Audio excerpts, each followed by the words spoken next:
तो आइए students start करते हैं अपनी आज की क्लास, जिसमें हम आगे बढ़ाएंगे मैथ्स का topic trigonometry. So students, trigonometry में आज की क्लास में हम करने वाले हैं कुछ प्रैक्टिस क्वेश्चंस ट्रिग्नोमेट्रिक रेशियोज पर। इसका बेस मैंने आपको ऑलरेडी पहले की वीडियोस में क्लियर कर दिया है। इस वीडियो को देखने से पहले आप वो पार्ट जरूर देख लें ताकि आपको कोई डाउट ना हो, आपका कॉन्सेप्ट अच्छे से क्लियर हो। सो स्टूडेंट्स, आज की क्लास में ट्रिग्नोमेट्रिक रेशियोज के जो क्वेश्चन मैं लेके आया हूं उससे आपको रेशियोज का टॉपिक अच्छे से क्लियर हो जाएगा। तो आइए शुरू करते हैं आज की क्लास, और कुछ ये ऑप्शंस वाले क्वेश्चन हैं वो हम करेंगे। तो देख सकते हैं स्टूडेंट्स, यहां पर क्वेश्चन नंबर 1 में लिखा है in a triangle ABC right angle at A. तो इसमें आपको एक ट्राइंगल बनाना है और इस तरह से बनाना है कि जो उसका राइट एंगल है वहां पे ए लिखना है आपको। अगर यहां पे क्वेश्चन में दिया हुआ if A B is equal to 5, A C is equal to 12 and B C is equal to 13, तीनों साइड आपको दी हुई है, अच्छी बात है। फाइंड कॉस सी, ठीक है। तो जो आपको निकालना है ना उस पर भी ध्यान देना, क्योंकि कॉस सी निकालना है तो ये आपको एंगल दिया होता है, तो एंगल के हिसाब से ही पूरा ट्राइंगल बनाना होता है। ये बात आपको अच्छे से क्लियर है। तो स्टूडेंट्स शुरू करते हैं एक राइट ट्राइंगल बना के। एक डायग्राम बनाना जरूरी होगा यहाँ पे, तो एग्जाम में रफ डायग्राम जरूर बना लेना, ठीक है। उसके बाद यहां पर आपको कुछ चीजें दी हुई है और उन चीजों के हिसाब से ही हम इसमें मार्किंग करेंगे। तो यहां पे राइट एंगल कहां पे है? राइट एंगल है ए पे, ठीक है। उसके अलावा मुझे क्या देखना है? कॉस सी देखना है ना, कॉस सी।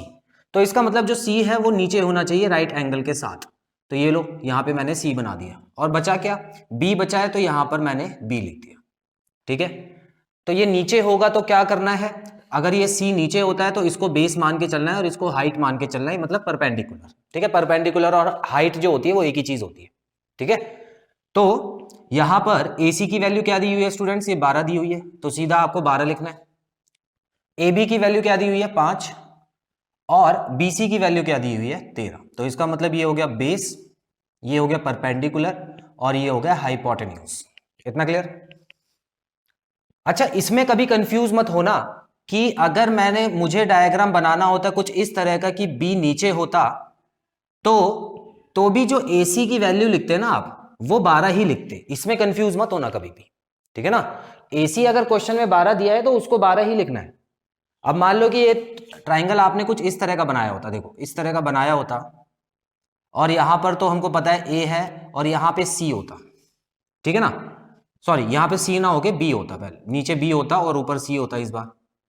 तो AC कहां दिख रहा है आपको? AC की वैल्यू AC में ही लिखनी है, ठीक है। बस फर्क इतना है कि ये वाला जो है ना, इसको बेस मान के चलना और इसको परपेंडिकुलर मान के चलना, ये फर्क होता है बस, ठीक है। तो यहां पे कंफ्यूज मत होना स्टूडेंट्स। चलिए आगे बढ़ते हैं। अब देखिए मुझे निकालना क्या है? कॉस सी निकालना है, ठीक है। अब एक फॉर्मूला मैंने आपको बताया था जिसको बोलते हैं पंडित बद्री प्रसाद हर हर बोले सोना चांदी तोले, ठीक है। इस तरह से बताया था, और ये भी बताया था आपको कि ये तीनों क्या होता है? साइन, कॉस और टैन होता है, और ये 3 मेन रेशोज होती है। उसके बाद जो नीचे 3 होती है वो इनकी उल्टी होती है, ठीक है ना। सो अभी फिलहाल इसी में से कुछ पूछा है तो मैं आगे नहीं बढ़ूंगा, सिर्फ यहीं पे आंसर निकाल दूंगा। B/H होना चाहिए, तो cos C is equal to B/H वाली वैल्यूज में लिख देता हूं। B क्या है स्टूडेंट? यहाँ पे B देखो 12 लिखा हुआ है, और H क्या है? H 13 लिखा है, तो आंसर आ गया मेरा। अब ये कट नहीं रहा तो इसका मतलब यही आंसर है, ठीक है। तो ऑप्शन नंबर C जो है वो मेरा आंसर रहेगा। देखो उन्होंने कंफ्यूज करने के लिए आपको B भी दिया हुआ है, तो कहीं भी इसमें गलती मत करना। चलो अगला क्वेश्चन देखते हैं, question number 2। In triangle ABC right angle at B, ठीक है। तो इसमें भी राइट एंगल है लेकिन B पर है इस बार। If AB is equal to 4 and BC is equal to 3, find cosec A। अच्छा, तो स्टूडेंट्स यहां पे देखो नया क्या है, इस क्वेश्चन में थोड़ा सा डिफरेंस है, आप खुद ही देख लो। यहां पर आपको सिर्फ और सिर्फ 2 साइड्स दी हुई है ट्राइंगल की, सिर्फ 2 साइड्स दे दी आपको, और ऊपर वाले में क्या था? 3 साइड्स थी। तो जब 2 साइड्स दी हो तो हमको पता है किस तरीके से हम लोग सभी साइड्स निकाल सकते हैं। कैसे? पाइथागोरस थ्योरम लगा के, ठीक है। एक थ्योरम मैंने आपको इंट्रोडक्शन में बता दी थी, वही यूज करेंगे हम यहां पर। तो ट्राइंगल बनाते हैं जैसे कि क्वेश्चन में बोला गया है, और ट्राइंगल भी आपको कैसा रखना है? यहां पर राइट ट्राइंगल में क्या होगा? राइट ट्राइंगल में B होगा। उसके अलावा मुझे निकालना है क्या है? कॉसेक A निकालना है, तो मैं कोशिश ये करूंगा कि A को यहां पे रखूं ताकि सभी आंसर मेरे ठीक से आए। A यहां पर आ गया तो C यहां पर आ जाएगा, क्योंकि ट्राइंगल का नाम है ABC, ठीक है। अच्छा, अब मुझे दिया क्या क्या है वो मैं लिख देता हूं। AB लिखा है तो AB कहां पे है, AB नीचे है तो 4 ये हो गया, और BC जो दिया हुआ है वो ये दिया हुआ है तो 3 ये हो गया। इतना क्लियर, ठीक है। अब मुझे ये पता है कि मुझे बेस तो दिया हुआ है और परपेंडिकुलर भी दिया हुआ है, मुझे निकालना क्या है, हाइपोटेन्यूज निकालना है, ठीक है, हाइपोटेन्यूज, जिसके लिए फॉर्मूला है मेरे पास Pythagoras theorem, h² is equal to p² plus b²। तो h² निकालने के लिए परपेंडिकुलर क्या है, 3 का स्क्वायर, और बेस क्या है, 4 का स्क्वायर, ठीक है। इसको तो ऐसे ही सॉल्व कर देते हैं। देखो ये हो गया 9 और ये हो गया 16, 9 और 16 को प्लस करो तो आता है 25, ठीक है, 25 आता है, और 25 किसका अंडर रूट होता है, चलो मैं यहां पे ऐसे लिख देता हूं, 25 ये हो गया, ठीक है। तो h की वैल्यू क्या आ गई, h की फाइनल वैल्यू आ गई 5। यहां से स्क्वायर हटाने के लिए यहां पे अंडर रूट लगता है, ठीक है। तो ये 5 आ गया मेरा। अब आंसर निकाल देते हैं जल्दी से। अच्छा, कॉसेक निकालने के लिए चलिए यहीं पे फॉर्मूले का मैं यूज कर लेता हूं। तो मुझे पता है कि कॉसेक किसका उल्टा होता है, एक बार और रिवाइज करते हैं। मैंने आपको बताया था 3 और डिग्री होती है, तो टी वाले के साथ में तो टी वाला होता है, इसका मतलब वो तो हो गया कॉट, और एक इन दोनों का जो पेयर होता है वो दोनों मिलके कॉसेक बनाता है ना, ये बताया था मैंने आपको। तो एक तो हो गया कॉस और इसके साथ तो हो गया सेक। तो बचा हुआ कॉसेक कहां आएगा, बचा हुआ कॉसेक आ गया साइन के नीचे, ठीक है। तो साइन का उल्टा जो होता है वो कॉसेक होता है। तो आपको क्या करना है, h/p लिखना है। क्या लिखना है, कॉसेक a की वैल्यू जो होगी वो होगी h/p। तो h क्या है स्टूडेंट्स, h है 5 और p क्या है 3, तो मेरा आंसर आ गया 5/3, जो कि ऑप्शन नंबर बी है। क्लियर। तो इस तरह से बड़ा सिंपल है, कुछ खास मुश्किल नहीं, आपको पता लग गया होगा, लेकिन फिर भी हम इसी पे प्रैक्टिस करने वाले हैं आज की क्लास में। कुछ और मुश्किल क्वेश्चंस मैं करवाता हूं, इसका स्क्रीनशॉट ले लीजिए पहले।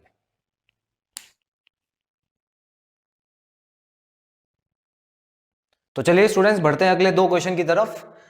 क्वेश्चन में इस बार आपको कुछ ट्राइंगल वगैरह के बारे में नहीं दिया हुआ और ना ही किसी साइड के बारे में दिया हुआ है, लेकिन आपको एक चीज जरूर दी है, यहां पे लिखा है sine a is equal to 3/5। अगर साइन a 3/5 है तो आपको निकालना है tan a, तो tan a की वैल्यू निकालनी। अब ये स्टूडेंट्स देखिए, ये बिल्कुल नए तरीके का क्वेश्चन है, हमने पहले अभी नहीं किया है इसको। तो ऐसे क्वेश्चन में क्या करना है आपको, सिंपली एक ट्राइंगल तो बनाना ही पड़ेगा, क्योंकि वो आपकी मदद करेगा आंसर को सही निकालने में, ठीक है। अब यहां पर मुझे नहीं पता कि कौन सी साइड में क्या है, लेकिन जो मुझे दिया हुआ है उसी का यूज करके मैं कुछ ना कुछ करने की कोशिश करूंगा। जैसे यहां पर sine A is equal to 3/5 दिया हुआ है। अच्छा, फॉर्मूला क्या बोलता है, फॉर्मूला बोलता है पंडित बद्री प्रसाद हर हर बोले सोना चांदी तोले, ठीक है, यही बोलता है फॉर्मूला। तो अगर मैं इस फॉर्मूले से हेल्प लूं तो मैं देख पा रहा हूं कि जो साइन की वैल्यू होती है वो p/h होती है, तो इसका मतलब p/h आपको दिया हुआ है, ये लो, ठीक है ना। तो इसका मतलब बन गया ना क्वेश्चन पहले जैसा। तो 2 साइडें दी हुई हैं, तीसरी साइड निकाल के हमको क्या निकालना है स्टूडेंट्स, tan a की वैल्यू निकालनी है। तो इसका मतलब tan a की निकालने के लिए हमको p/b चाहिए होगा, ठीक है। अब इसको ध्यान से समझना कैसे करना है। मुझे पता है कि परपेंडिकुलर की वैल्यू है 3, ठीक है। अच्छा, यहां पर मैं a लिख दूं, बिल्कुल लिख सकता हूं a, क्योंकि ये जो एंगल है ये साइन a तो दिया हुआ है ना, मुझे b और c नहीं दिया हुआ, कोई बात नहीं, आप b और c कहीं भी लिख देना, ठीक है, क्योंकि b और c का तो कोई यूज ही नहीं है जब आपको पता है कि a के हिसाब से देखना है हमको। तो फिलहाल मैं क्या करने वाला हूं, यहां पर मुझे पता है परपेंडिकुलर हो गया 3, जो कि होता है ये, और हाइपोटेन्यूज, देखो हाइपोटेन्यूज दे दिया यहां पे 5, ठीक है ना, हाइपोटेन्यूज 5 होता है। वैसे आपको मैं बता दूं, ये कुछ नंबर याद करने की भी कोशिश करो। जैसे ये कभी ऐसा आता है ना, यहाँ पे 3 और यहाँ पे 5 होता है, तो यहाँ पे 4 ही होता है हमेशा। इनको बोलते हैं पाइथागोरियन ट्रिपलेट्स, 3 भाई बहन होते हैं ये, ठीक है। और ये इस तरह का जोड़ा बनाते हैं कि वो पाइथागोरस थ्योरम के हिसाब से बिल्कुल फिट बैठते हैं। जैसे कि अगर यहाँ पे 3 4 5 हो गया, एक और बताता हूं आपको, मान लो यहां पे लिखा है 12 और यहां पे लिखा हुआ है 13, ठीक है, तो यहां पे 5 होगा, 5 12 और 13 एक दूसरे का पाइथागोरियन ट्रिपलेट है। वो जब आप क्वेश्चन करोगे तो आप ज्यादा बेहतर से समझोगे स्टूडेंट्स।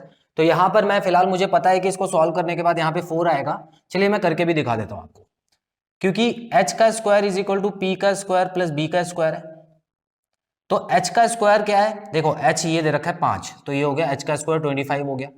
p का स्क्वायर क्या हो गया, p का स्क्वायर हो गया 9 प्लस b का स्क्वायर, ठीक है। तो 9 जब यहां पे जाके माइनस होगा तो 16 हो जाएगा, और 16 किसका स्क्वायर नंबर होता है, 4 का होता है, ठीक है। तो b आ गया 4, इस तरह से निकालना, ठीक है स्टूडेंट्स। तो मैंने b निकाल दिया है, अब मुझे किसकी वैल्यू निकालनी है, tan a की वैल्यू निकालनी है। तो p बाई बी का मतलब क्या हो गया स्टूडेंट्स, देखो यहाँ पे tan a is equal to p by B मुझे निकालना है, और परपेंडिकुलर क्या हो गया, परपेंडिकुलर तो 3 दिया ही था मुझे, और बेस मैंने 4 निकाल दिया, तो 3/4 इसका आंसर हो गया, ठीक है। तो इसका आंसर क्या है, 3/4, सिंपल। उसी तरह ये वाला क्वेश्चन जो है, ये आप पहले खुद ट्राई करो, उसके बाद मैं आंसर बताता हूं, पहले खुद ट्राई करो उसको। चलिए स्टूडेंट्स देखते हैं इसका आंसर क्या आएगा। आई होप आपने इसको सॉल्व कर लिया होगा, ठीक है। तो यहां पर आपको कॉसेक ए की वैल्यू दी हुई है √10, ठीक है। तो अंडर रूट वाले क्वेश्चन कैसे होते हैं वो देखिए जरा। इतना याद रखिएगा कि अगर इसके नीचे कुछ नहीं दिया है तो आपको वहां पे 1 लगा देना है, ठीक है। ये तो हमको पता ही है कि डिनोमिनेटर में कुछ नहीं होता तो 1 हम लगा सकते हैं अपनी तरफ से। तो राइट ट्राइंगल बनाया मैंने, और यहाँ पर 90 डिग्री का एंगल है, और क्योंकि यहाँ पे ए दिया हुआ है तो मैं इसको ए के हिसाब से देखूंगा, ठीक है। बी सी मैं कहीं भी लिख सकता हूं, तो बी और सी मैंने यहां पे लिख दिया है। अच्छा, कॉसेक ए की वैल्यू मुझे दी हुई है √10/1, ठीक है। तो cosec A is equal to √10/1 है, और मुझे पता है इस फॉर्मूले से कि जो कॉसेक होता है स्टूडेंट्स वो साइन का उल्टा होता है, तो इसका मतलब h/p। तो h और p तो आपको दिया ही हुआ है, ये लो। तो h की जगह मैं √10 लगा देता हूं, और p की जगह मैं 1 लगा देता हूं, और बेस मुझे निकालना पड़ेगा क्योंकि मुझे किसकी वैल्यू निकालनी है, कॉट ए की। तो कॉट ए में बेस की जरूरत पड़ेगी, देखो कॉट इसका उल्टा होता है, ठीक है ना। अभी तक आई होप आपने याद कर लिया होगा। तो बेस निकालने के लिए किसका यूज करूंगा, पाइथागोरस थ्योरम का, ठीक है। तो h² is equal to p² plus b²। h की वैल्यू दी हुई है √10। अच्छा यहाँ पे ये चीज ध्यान से देख लेना जिसको नहीं पता, p जो है वो है 1 का स्क्वायर प्लस b का स्क्वायर, तो मैं एज इट इज लिख दूंगा। अब मुझे पता है कि √10 का जो स्क्वायर होता है वो क्या होता है, देखो पहले तो कॉन्सेप्ट समझो इसका। √10 का स्क्वायर मतलब √10 मल्टीप्लाई बाय √10, और इसको अगर मैं मल्टीप्लाई करूं तो √100 हो गया, और √100 को अगर मैं रूट से निकालना चाहता हूं तो निकल सकता है, कैसे, क्योंकि 2 नंबर अंदर रिपीट हो रहे हैं तो वो बाहर आके क्या बन जाते हैं, बाहर आके 1 नंबर बन जाता है, और ऊपर से इसकी छत जो है वो हट जाती है। छत मतलब √, क्लियर। तो देखो कभी भी ऐसे नंबर देख लो ना, ऐसे नंबर अगर आप देख लो फ्यूचर में, तो हमेशा याद रखना कि वो वही नंबर आता है जो √ के अंदर लिखा हुआ है। तो यहाँ पे मैंने 10 लिख दिया, is equal to 1 plus b का स्क्वायर। अब इसको मैं ऐसे ही सॉल्व कर देता हूँ, देखो 1 यहाँ जाके माइनस हो गया, 9 हो गया, b की वैल्यू क्या आ गई, 3 आ गई, तो b की वैल्यू मुझे मिल चुकी है 3, ठीक है। अब मैं क्या करता हूं, अब मैं कॉट ए की वैल्यू जो कि क्वेश्चन में पूछी है वो निकालने जा रहा हूं, और मुझे पता है कॉट की वैल्यू क्या होगी स्टूडेंट्स, b/p हो गया, b/p, ठीक है। तो b क्या है 3 और p क्या है 1, तो मेरा जो अल्टीमेट आंसर आएगा वो 3/1 अगर ऑप्शन में है तो सही है, तो इसका मतलब ऑप्शन नंबर सी। लेकिन याद रखना कि अगर ऑप्शन में 3 भी लिखा होता ना तब भी वो मेरा आंसर होता, क्यों, क्योंकि नीचे वाले 1 को आप इग्नोर कर सकते हो, वो लिखने की जरूरत नहीं होती, ठीक है स्टूडेंट्स। स्क्रीनशॉट लो फिर आगे बढ़ते हैं।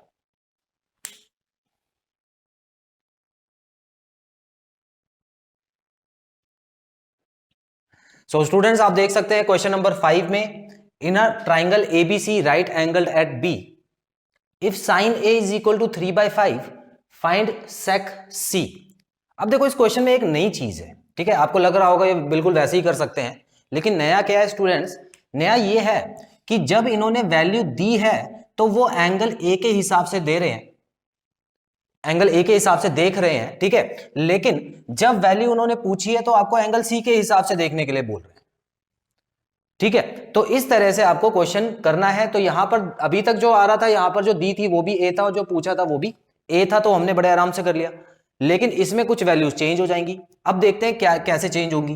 तो ये देखो, सबसे पहले मैंने राइट ट्राइंगल बना दिया है, और यहां पे आपको बाकी सारी चीजें भी दी हैं। देखो इन अ ट्राइंगल एबीसी, मतलब एबीसी है राइट एंगल्ड एट बी, ठीक है। यहां पर तो बी हो गया, sine A is equal to 3/5, ठीक है।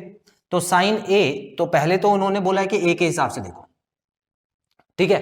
अब 3/5 का मतलब क्या होता है, देखो अब हम थोड़ा दिमाग से करेंगे। हमको पता है पंडित बद्री प्रसाद हर हर बोले ये फॉर्मूला था, और साइन के नीचे क्या था, एक तो पंडित था और एक हर था, है ना, पंडित और हर, तो P/H था। तो इस तरह से आपको याद भी रखना है इसको। तो इसका मतलब ये P/H दिया हुआ है, तो ये हो गया 3 और ये हो गया 5। और मुझे पता है मैंने पहले ऐसा क्वेश्चन किया था, सॉल्व करने के बाद ये आ जाएगा 4, पाइथागोरस थ्योरम से सॉल्व कर दिया। लेकिन वो क्या बोल रहे हैं आपको, इस बार एंगल सी से देख के हमको ये बताओ कि सेक सी की वैल्यू क्या आती है। और सेक सी जो होता है वो क्या होता है, किसका उल्टा होता है, वो कॉस का उल्टा होता है ना। तो ये कॉस का उल्टा होने का मतलब क्या है, चलो अब मैं लिख ही देता हूं ताकि आप कंफ्यूज ना हो। पंडित बद्री प्रसाद हर हर बोले, तो इसका मतलब H/B जो था वो सेक का फॉर्मूला था, है ना, H/B। तो ये लो सिंपल सा हमारा आंसर आ गया। H क्या है स्टूडेंट्स, यहां पर H दे रखा है 5। अच्छा ठीक है, यहां पर एक चीज और देख लेना, क्या ऐसी कर दे या थोड़ा चेंज करने की जरूरत पड़ेगी, थोड़ा चेंज करना पड़ेगा। देखो कैसे, अब सीधा सीधा देख लोगे तो वो तो एंगल ए के हिसाब से निकाल दिया आपने, लेकिन मुझे तो एंगल सी के हिसाब से निकालना है। देखो चेंज क्या होगा स्टूडेंट्स, चेंज ये होगा कि जो बेस ये था इसको मैं बेस ना मान के, क्योंकि अब इसको मुझे बेस मानना पड़ेगा, है ना, इसको बेस मानना पड़ेगा। तो अब मैं ये सोचूंगा कि ये ट्रायंगल है ना कुछ इस तरह का हो चुका है, तो ये बेस हो गया है, तो बेस की जगह मुझे क्या लिखना है, 3 लिखना है, और परपेंडिकुलर की जगह क्या लिखना है, 4 लिखना है, बस ये फर्क है।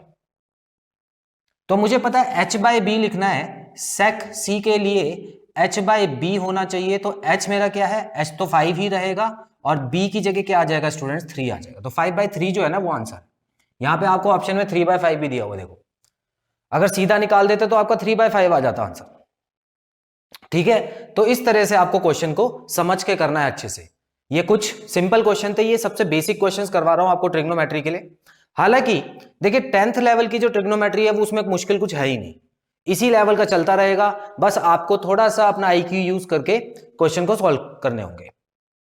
सो स्टूडेंट्स, अगला जो क्वेश्चन है क्वेश्चन नंबर 6, इसको आप अच्छे से समझ लेना, क्योंकि यहां पर भी मैं आपको हिंट दे देता हूं, ये एंगल C लिखा हुआ है, यहां पे पूछा एंगल A है, ठीक है। और ऑप्शन में भी आप देख सकते हो एक ही ऑप्शन को उलट पुलट करके इन्होंने लिखा हुआ है, तो जरा ध्यान से समझ लेना, उसके बाद आंसर निकाल के मुझे मेंशन करना कमेंट बॉक्स में, ताकि मैं उसको चेक कर सकूं।